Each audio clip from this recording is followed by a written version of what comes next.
Hi all வணக்கம். Weekend Sunday vlog தான் பார்க்க போகிறோம். காலையில் என்னடா சமைக்கிறதுன்னு யோசிச்சுட்டே இருந்தோமா, அதுக்கப்புறம் நம்மளுக்கு இருக்குது பைத்தம்பருப்பு சாம்பார்னு பைத்தம்பருப்பு ஊற போட்டுட்டு பால் வந்தது, அப்படியே காஃபியும் போட்டுட்டு கவினுக்கு சத்து மாவு கஞ்சும் காய்ச்சியாச்சு. இது சத்து மாவு கஞ்சி எப்படி ரெடி பண்ணுறது அப்படிங்கிற வீடியோ நான் ஆல்ரெடி போட்டிருக்கேன், லிங்க்கும் கொடுக்குறேன். நீங்கள் வேணுங்கிறவங்க ட்ரை பண்ணி பாருங்கள்.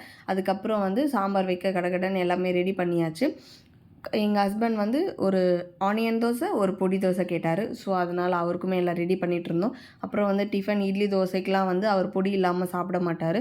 ஸோ அதையுமே ரெடி பண்ணி வச்சுட்டோம். அப்புறம் கவினுக்கும் எனக்கும் இட்லி ஊற்ற ஆரம்பிச்சிட்டேன். நம்ம இட்லி ஊற்றுறதுக்கு முன்னாடி இந்த தண்ணியில் அது நல்லா கொதிக்கணும். கொதித்ததுக்கப்புறமா தான் நம்ம இந்த மாவு ஊற்றி வச்சோன்னா இட்லி நல்லா புஸ்ஸுன்னு வரும் அப்படின்னு சொல்லுவாங்க. வேணுங்கிறவங்க நீங்களும் ட்ரை பண்ணி பாருங்கள். அதுக்கப்புறம் சாம்பாரும் கமகமன்னு சூப்பராக ரெடி பண்ணியாச்சு. நான் அவனுக்கு இட்லி ஊற்றுனா அவன் தோசை தான் வேணும்ன்ட்டு தோசை சாப்பிட்டான்.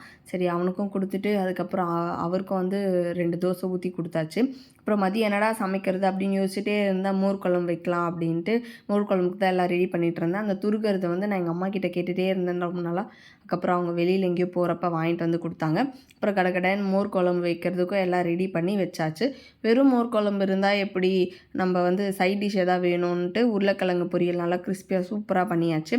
அப்புறம் நம்ம செடியில் பூலாம் இருந்தது, அதெல்லாம் பறிச்சுட்டு வச்சுட்டு அப்புறம் ரசம் வைக்கிறது யூஸ்வலாக வைக்காமல் இன்றைக்கி வேப்பம்பூ ரசம் வைக்கலாம் அப்படின்னு வேப்பம்பூ ரசமும் வச்சாச்சு. எங்களோட லஞ்ச் மெனு சாதம், மோர் குழம்பு, வேப்பம்பூ ரசம், உருளைக்கிழங்கு பொரியல். செம்மையாக சாப்பிட்டு என்ஜாய் பண்ணியாச்சு. அதுக்குள்ளே ஈவினிங் வந்துருச்சு. ஆஸ் யூஷுவல் நம்ம டீ போட ஆரம்பித்தாச்சு. அப்புறம் இந்த கீரையும் கொஞ்சம் ஆஞ்சி வச்சுட்டு ஜூஸும் போட்டு வச்சுட்டு அன்றைக்கி பௌர்ணமி.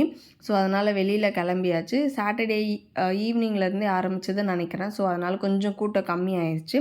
பௌர்ணமிக்கு அதுவும் ஆடி பௌர்ணமிக்கு நிறைய பேர் மலை சுற்றிட்டு இருந்தாங்க. எனக்கு ஆக்சுவலாக அந்த சாட்டர்டேலாம் சுத்தமாக டவரே கிடைக்கவே இல்லை. சாட்டர்டே சண்டேயில் அப்படியே வழியில் போயிட்டே இருக்கும்போது இந்த பலூன் ஷூட் இருந்தது. சரி ஓகே, நானும் என் ஹஸ்பண்டும் பலூன் ஷூட் பண்ணலாம் அப்படின்ட்டு பண்ணிகிட்ருந்தோம். கவினும் எங்களை வேடிக்கை பார்த்துட்டு இருந்தார்.